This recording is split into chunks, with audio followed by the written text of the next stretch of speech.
Okay, so there's an award-winning Korean actor you probably love. He's been in shows like It's Okay Not to Be Okay, My Love from the Star, Queen of Tears, absolute masterpieces that define entire generations of K-drama fans. His agency represents him. Brands like Prada want to work with him. He's got prestige, he's got money, he's got influence. He's literally one of the biggest stars South Korea has ever produced. But in 2025, his entire career just imploded. And the reason why involves a young actress who died, a recording that might be fake or might be real, a whistleblower who got stabbed 9 times in New Jersey, an FBI investigation into potential witness intimidation, allegations of a $2.9 million bribe to silence evidence, and forensic experts who literally cannot tell if the smoking gun evidence is authentic or deep fake. The worst part? We still don't know the full truth. As of right now, December 2025, cases are pending in Korean courts, the FBI is still investigating, and the recording hasn't been officially verified by any government agency, even though the National Forensic Service tried and failed to determine its authenticity. This is the Soo Hyun scandal. And if you think you understand what happened, you're probably wrong, because nobody does, not even the law enforcement agencies investigating it. Stick around. Who is Soo Hyun and why this matters? Soo Hyun, A-list status. Soo Hyun is one of the most respected actors in South Korea. We're not talking about someone on the fringes of the industry. We're talking about someone who has won major awards, starred in critically acclaimed dramas that fundamentally changed the industry, and had endorsement deals with Prada, not some mid-tier brand, but Prada, the Italian luxury fashion house that famously has rejected actors for controversies. If you've watched K-dramas in the last 15 years, you've almost certainly seen him. My Love from the Star became a cultural phenomenon that launched him to international stardom. Moon Embracing the Sun is considered a masterpiece that defined a generation of K-drama viewers. It's Okay Not to Be Okay was Netflix's biggest success story. Bloodhounds was critically praised, and Queen of Tears in 2024 absolutely dominated ratings, some of the highest viewership numbers in Korean television history. He consistently plays complex, nuanced characters that earn critical acclaim, not just celebrity status. This guy isn't just an actor. He's at the top of the Korean entertainment pyramid. He co-owns Gold Medalist Agency, which manages other actors. He has power in the industry. His word matters. His reputation is currency. When he speaks, brands listen. When he acts, networks invest millions, which is why what happens next matters so much. The setup, the DUI incident that changed everything. Fast forward to May 2022. Kim Se-ron, a young actress who had already achieved success in the industry, known for films like A Brand New Life, which made her the youngest South Korean actress to attend Cannes Film Festival, gets behind the wheel after drinking heavily. She crashes her car into trees, into guardrails, into an electric transformer. The transformer explosion cuts power to 57 different businesses for nearly 5 hours. Hundreds of people's days disrupted because of her choice that morning around 8 a.m. Her blood alcohol level is 0.2%, 4 times the legal limit in South Korea. This isn't a couple drinks, this is severe impairment. She gets fined 20 million won, roughly $15,200, and loses her license. But the real damage is financial. She becomes liable for compensation to all those affected businesses. The debt balloons to 700 million won, approximately $487,540. For a young actress whose career is her livelihood, this scandal is career-ending. She loses major brand deals. Scripts stop coming. The industry cold shoulders her. By December 2022, when her contract with Gold Medalist, the same agency that represents Soo Hyun, expires, she's desperate. She begs for more time to repay the debt.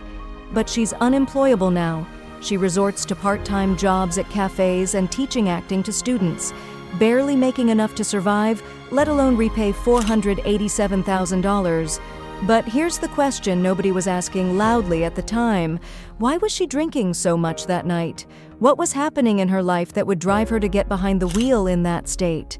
In 2025, some people started claiming they knew the answer, and it involves Kim Soo Hyun, and it involves allegations so serious they would destroy his entire legacy.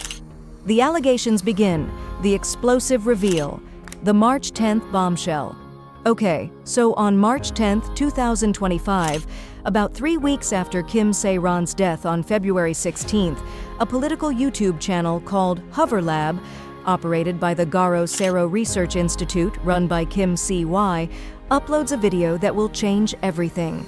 In this video, a woman claiming to be Kim Se-ron's aunt appears and makes a serious allegation.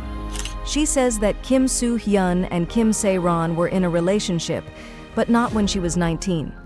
According to her, the relationship began when Kim Se-ron was 15 years old and lasted for 6 years, from 2015 until around 2021. If this claim were true, the implications would be severe.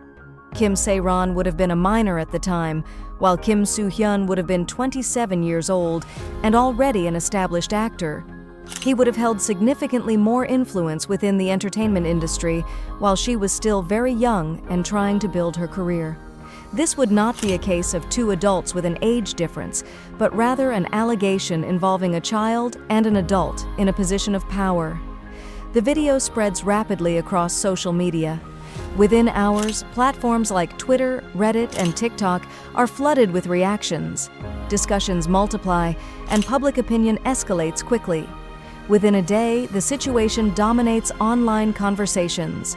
Major fashion and luxury brands remove Kim Soo Hyun from campaigns. Promotional images disappear. Over the course of a week, he loses nearly 914,000 Instagram followers, with almost half of that loss occurring in a single day. Comment sections on his posts are disabled due to the volume of hostile responses. Industry meetings are canceled. Upcoming projects are delayed or shelved, and endorsement partners begin reviewing morality clauses in their contracts. Gold medalist's response. Kim Soo Hyun's agency, Gold Medalist, issues a firm response. They state that Kim Soo Hyun and Kim Se-ron were in a relationship from the summer of 2019 to the fall of 2020, after she had reached legal adulthood.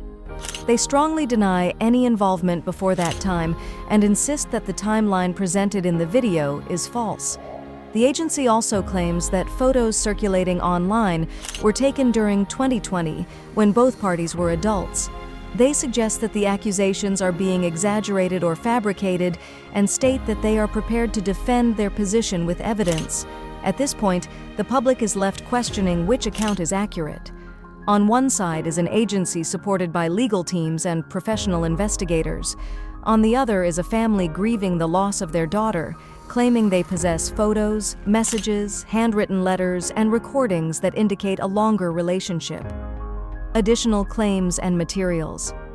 Soon after, more materials are released by another source. These include photos allegedly taken years earlier that appear to show a close and affectionate interaction between the two. Messages and handwritten notes are also shared, containing emotional language that suggests a deeply personal bond rather than a casual connection. One message, dated years after their reported breakup, allegedly shows Kim Se-ron asking for more time to repay money she owed. This introduces further concerns about imbalance and pressure, particularly if financial obligations existed alongside a personal relationship. If the relationship truly began when she was underage, it would raise serious legal and ethical concerns under South Korean law, including potential violations related to the protection of minors. Press conference weeks later, Kim Soo Hyun appears at a press conference.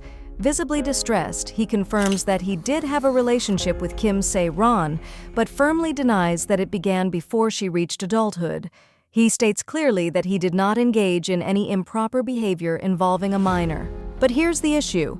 If your accuser has photos allegedly showing you together romantically when she was 16, if there are messages allegedly written by her referring to you as her first and last love, your defense of "I'm not a pedophile" doesn't actually address the evidence. It's like being accused of stealing a car and responding, "I'm not a thief." That doesn't prove you didn't steal this car. Later, his legal team releases forensic analysis from a private firm called Kdrama. The analysis claims there's a 92% probability that messages from 2016 and 2018 were not written by Kim Se-ron, only an 8% margin of error. But here's the problem. Kdrama is a private forensic firm, not a government agency. Their CEO, Kim Mi-young, holds a PhD in criminal psychology, which is impressive, but she also made high-profile errors in the past, like misidentifying the nth room operator on a TV show. And 92% certainty with an 8% error rate? That's not absolute proof, that's a probability. That leaves room for reasonable doubt, but it also leaves room for reasonable belief. The game changes, the audio recording. Then in May 2025, just 2 months after the allegations go public, everything escalates to a level nobody expected. Kim Se-ron's family holds a new press conference alongside attorney Boo Ji-seok from Buyu Law Firm and Kim Se-wi from Hover Lab, and they release the nuclear option, an audio recording. A 90-minute conversation recorded on January 10, 2025, 1 month before Kim Se-ron's death, between Kim Se-ron and a whistleblower living in New Jersey. She recorded it with her consent, and in this recording, Kim Se-ron allegedly says, "There aren't many people who know that we dated when I was in middle school. I was in middle school when we dated, but everyone who finds out has the same reaction. They see me as the crazy one. They ask why I'm letting him get away with it." Middle school. That would make her 13 to 14 years old. He would have been 25 to 26 years old. She would have been a child. If this recording is authentic, Kim Soo Hyun's entire defense collapses. And more importantly, it suggests the relationship lasted far longer than his agency claims, possibly 6 years, not 1.5 years. But wait, the recording was made on January 10, 2025. Kim Se-ron died on February 16, 2025. So she was talking to this whistleblower just weeks before her death. Was she planning to go public? Was there pressure keeping her silent? Why did she record this conversation? These are the questions everyone starts asking. The deepfake defense. But Kim Soo Hyun's legal team immediately responds, "That recording is AI generated. It's a deepfake. Someone fabricated it to frame him. This is an elaborate hoax designed to destroy him through technological manipulation. And you know what? With AI technology in 2025, that's actually possible. Voice deepfakes have become increasingly sophisticated. AI-generated speech can fool human ears. You can create convincing fake audio if you have someone's voice samples. So now you have a situation where both sides could technically be telling the truth. Accusers, the recording is real, and it proves his guilt accused. The recording is fake, and it's a sophisticated setup designed to destroy him. How do you know which is which? How do you determine truth when AI makes it nearly impossible to distinguish authentic from fabricated? The violence. When allegations become a federal investigation, the stabbing. But then something happens that makes this scandal real in a way that transcends K-drama gossip. Something that moves it from allegations to criminal investigation. On April 30, 2025, just 12 days after the recording press conference, the whistleblower who provided the recording to Kim Se-ron's family gets attacked in broad daylight in New Jersey. He gets stabbed 9 times in the neck by 2 men, one allegedly Korean, one allegedly Chinese-Korean. According to the police report and family statements, he's stabbed in the neck 9 times. It's a vicious, premeditated attack. Large portions of the nerves in his hand are torn. Permanent nerve damage. But he survives. Barely. And when you attack a witness, when you try to intimidate someone into silence, that's called witness intimidation. That's a federal crime. That's not a state crime. That's not a local crime. And guess what organization handles federal crimes in the United States? The FBI investigation? So now the FBI is involved, the Federal Bureau of Investigation of the United States Department of Justice. They take over the investigation, not the New Jersey State Police, but the FBI. Because this isn't just a random stabbing. This is potentially an attempt to silence evidence in an international scandal. The implications are staggering. Someone with connections, someone with money, someone with international reach, allegedly hired two men to attack a witness, to send a message, to intimidate him into silence, to destroy the credibility of the evidence. Who had the motive? Who had the resources? Who would benefit from this witness being silenced? The finger points to Soo Hyun, or his agency, or people working on his behalf. The whistleblower's wife speaks. The whistleblower's wife, who is not Korean, adding another layer of international involvement, breaks her silence in statements to lawyers and media. For months, we lived in fear. Strange calls in the middle of the night, threats. They even knew my daughter's name. They knew where she went to school. When I saw the blood on my husband's clothes after the attack, I thought I would break. I thought he was going to die right there. She reveals something even more explosive. Someone offered them 4 billion won, that's roughly 2.9 million US dollars, to bury the recording, to make it disappear, to sign an NDA and keep quiet forever. Her husband refused. Instead of accepting the money, he survived the stabbing and continued cooperating with Kim Se-ron's family and investigators. Think about that. Someone offered $3 million to silence evidence. That's not a small number. That's not a desperate Hail Mary. That's serious money. That suggests people believe the recording has real power, real credibility, real potential to destroy careers. Either Soo Hyun paid it himself, or his agency paid it, or someone with connections to them paid it to protect him. Or, according to his legal team, none of this happened, and it's all fabricated as part of an elaborate frame job. The response to witness intimidation allegations: Soo Hyun's legal team immediately denies the payment claim. They say the whistleblower is a scammer. They claim, "This man first tried to sell us a positive version of the recording for money. When we refused to pay, he went to the media with the damaging version. He's extorting us. He's trying to shake us down for cash. The family is paying him to make these claims." According to Soo Hyun's team, the entire whistleblower narrative is fabricated. The payment offer never happened. The stabbing is unrelated. The FBI investigation is based on false claims made by an extortionist. But here's the thing. Even if the whistleblower is a scammer, that doesn't mean the recording is fake. Those are two separate issues. A sketchy person can provide authentic evidence. FBI investigates and seizes evidence. The FBI, not convinced of the denial, investigates further. Police raids occur, devices are seized, phone records are subpoenaed. They collect data and evidence from Kim Si-hwa's phone and tablet. The Seoul police also request investigation from their federal counterparts. And as of December 2025, the investigation is ongoing. No arrests have been made, no charges have been filed, but the FBI doesn't move fast unless there's substantial evidence of a crime. The forensic stalemate and unanswered questions. The National Forensic Service verdict. On December 15, 2025, the National Forensic Service, South Korea's official government forensic agency, releases their findings, and the conclusion is inconclusive.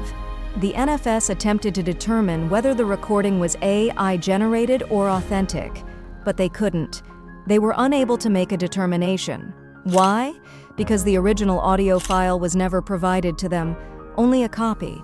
The copy had quality issues and compression artifacts that made analysis difficult. And this is the key part: forensic technology for detecting AI-generated voice is still in its infancy. AI is advancing faster than detection technology can evolve. A young woman's death will forever be tied to this scandal. This isn't a story where everyone wins if the truth comes out. Everyone loses. The Soo Hyun scandal is still unfolding. New evidence might come out. The lawsuits might reveal more. The FBI investigation might conclude with an unexpected discovery. The recording might someday be definitively verified or proven false through technology advances. But right now, this is where we are. A powerful actor accused of grooming and abusing a young actress who is no longer alive to defend herself. A recording that might be real or fake, but has never been verified. A whistleblower who was physically attacked for trying to expose the truth, or possibly for spreading lies. And a young woman who's no longer here to tell her side of the story. If you're a fan of his performances in My Love from the Star, in It's Okay Not to Be Okay, in Queen of Tears, those performances didn't disappear. That acting work was real. You can appreciate art while still holding the artist accountable. Those two things aren't mutually exclusive.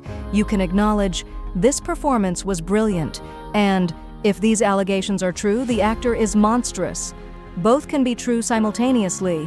If you work in entertainment, if you're a producer, a director, an agency representative, an actor, use this as a wake-up call about power dynamics, about consent, and about protecting vulnerable people.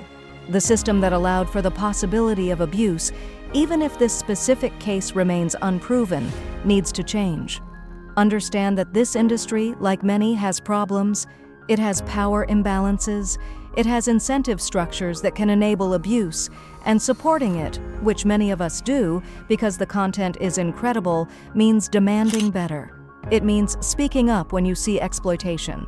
It means refusing to excuse misconduct just because someone makes great art. The bigger question isn't just, is Kim Soo Hyun guilty or innocent? The bigger question is, what kind of industry do we want to build? What kind of culture do we want to support? What accountability do we demand from powerful people? And those are questions only we can answer. What do you think happened? Is the recording real? Do you believe the agency or the family? Drop your thoughts in the comments. I want to know what you think. And honestly, I want to understand how you're processing something this complicated. And if you learned something from this breakdown, if this video helped you understand the nuance and complexity of this case better than you did before, subscribe. Because I'm breaking down these kinds of stories before they go mainstream, the ones that matter, the ones that are genuinely complex, the ones that make you think instead of just giving you outrage.